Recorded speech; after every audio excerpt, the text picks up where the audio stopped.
మన మనుషులకున్న అతిపెద్ద ప్రాబ్లం ఏంటంటే మేమే తెలివికల్లోలం అనేటువంటి ఒక ఫూలిష్నెస్ అనమాట.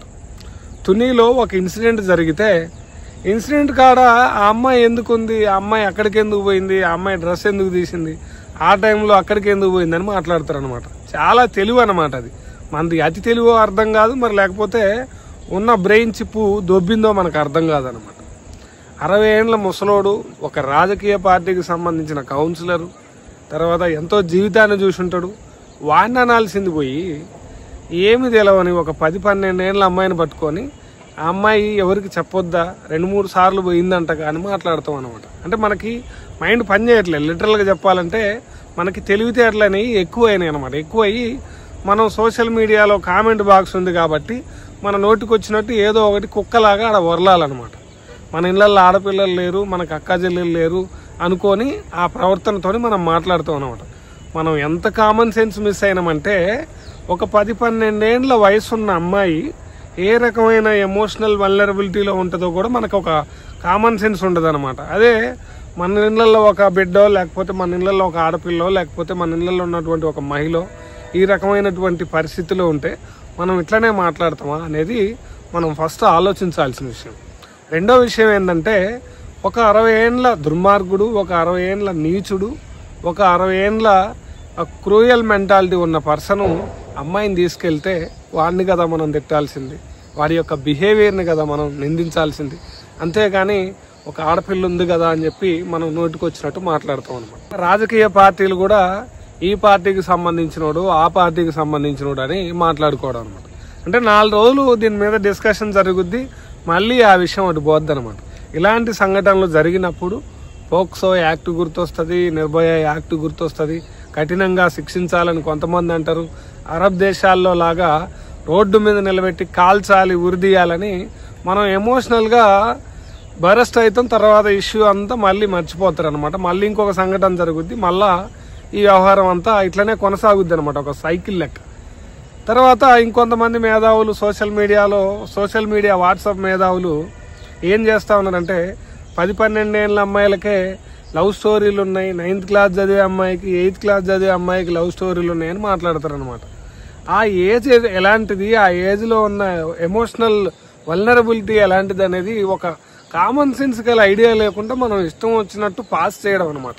కామెంట్ సెక్షన్ అనేది ఎవడు పెట్టిండో కానీ ఈ డెమోక్రటిక్ సిస్టమ్ అంటే మన అభిప్రాయాలు ఫ్రీడమ్ ఆఫ్ ఎక్స్ప్రెషన్ అనే కాన్సెప్ట్లో కామెంట్ బాక్స్ ఎవడు పెట్టిండో కానీ వాడిని చెప్పు తీసుకొని తన్నాలనిపిస్తుంది అప్పుడప్పుడు. ఎందుకంటే అభిప్రాయాలు వెలిబుచ్చవచ్చు కదా అని చెప్పి ఇష్టం వచ్చినట్టు మాట్లాడడం అనమాట. ఈ టైంలో అట్లెందుకుంది, ఆ డ్రెస్ ఎందుకు వేసుకుంది, ఆడెందుకుంది అంటే మన నోరుంది కాబట్టి మనం ఇష్టం వచ్చినట్టు మాట్లాడడం అనమాట. దీని సొల్యూషన్ ఏంది మరి? పాలిటిక్స్ మాట్లాడుతున్నాం, చట్టాలు మాట్లాడుతున్నాం, తర్వాత ఒక రాజకీయ పార్టీని మరొక రాజకీయ పార్టీ బ్లేమ్ చేసుకుంటుంది. టీవీ ఛానల్స్ కూడా ఆ ఇష్యూని ఒక సీరియస్ ఇష్యూ లాగా, ఒక సోషల్ ఇష్యూ లాగా దాన్ని చూపించకుండా సెన్సేషనల్ గా దాన్ని చూపిస్తూ ఈ పార్టీకి సంబంధించిన వాడంట, ఈ కులానికి సంబంధించిన వాడంట అని సెన్సేషనల్ గానే చూపిస్తుంది కానీ దాని సొల్యూషన్ ఎప్పుడు చూపించదు.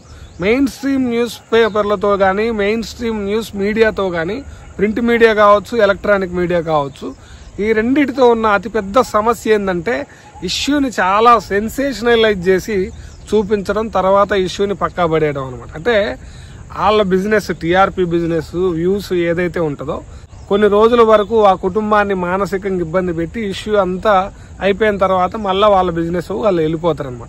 ఇది ఇట్లనే జరుగుతుంటది ఎప్పటికీ.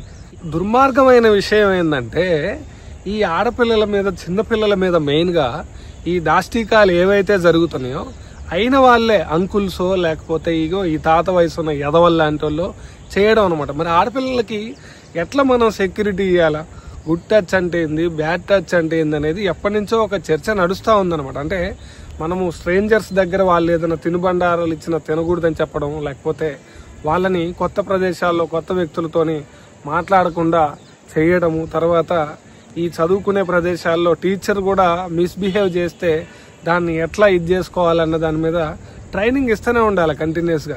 కానీ ఈ ఎడ్యుకేషన్ అనేది ఎంతవరకు రీచ్ అవుతుంది అనేది చాలా పెద్ద క్వశ్చన్ అనమాట. చాలా మంది పిల్లలకి అసలు స్ట్రేంజర్స్ వచ్చినప్పుడు వాళ్ళు మిస్బిహేవ్ చేసినప్పుడు, వాళ్ళని అసభ్యకరంగా టచ్ చేసినప్పుడు ఎట్లా రియాక్ట్ అవ్వాలన్నది కూడా తెలియదు అనమాట. ఇది చాలా పెద్ద సమస్య. దీన్ని మించి రెండోది అతి భయంకరమైన సమస్య ఏంటంటే, ఈ ఇష్యూ అనేది సోషల్ మీడియాలో వీడియో ద్వారాగా బయటకు వచ్చింది కాబట్టి సమాజానికి తెలిసిందిలే, కానీ బయటికి రాని విషయాలు చాలా ఉన్నాయి. చాలా అంటే చాలా. ఈ దాష్టీకాలు చేసేదంతా కూడా ఇళ్లల్లో పనిచేసే వాళ్ళు, అంటే అందరు కాదు, ఇళ్లల్లో దగ్గరగా ఉండేవాళ్ళు, తర్వాత వాళ్ళ యొక్క రిలేటివ్స్, వాళ్ళ బాబాయిలో, వాళ్ళ మామయ్యలో, లేకపోతే ఇలాంటి తాత వయసు ఉన్న యదవలో, ఇట్లా చాలా మంది వాళ్ళకి బాగా దగ్గరగా ఉండే వాళ్ళే ఈ పనులు చేస్తారనమాట.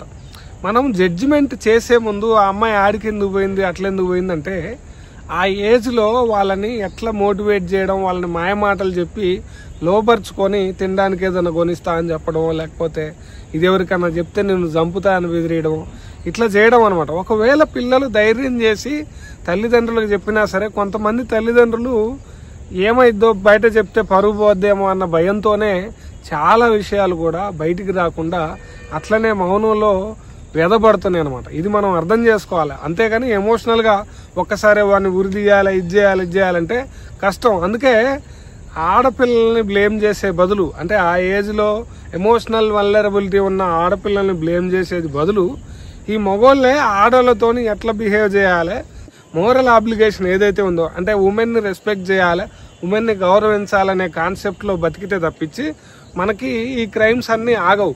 ఇంకొక విషయం ఏంటంటే, మహిళల దృష్టిలో ప్రపంచం ఎట్లుంటుంది, వాళ్ళు ఎలాంటి సమానత్వాన్ని కోరుకుంటున్నారనే విషయాన్ని మనం ఆలోచించితే గనక అట్లీస్ట్ ఒక 1% ఈ దాష్టీకాలు తగ్గినా సరే సమాజానికి ఎంతో కొంత మేలు చేసిన వాళ్ళం అవుతాం మనం.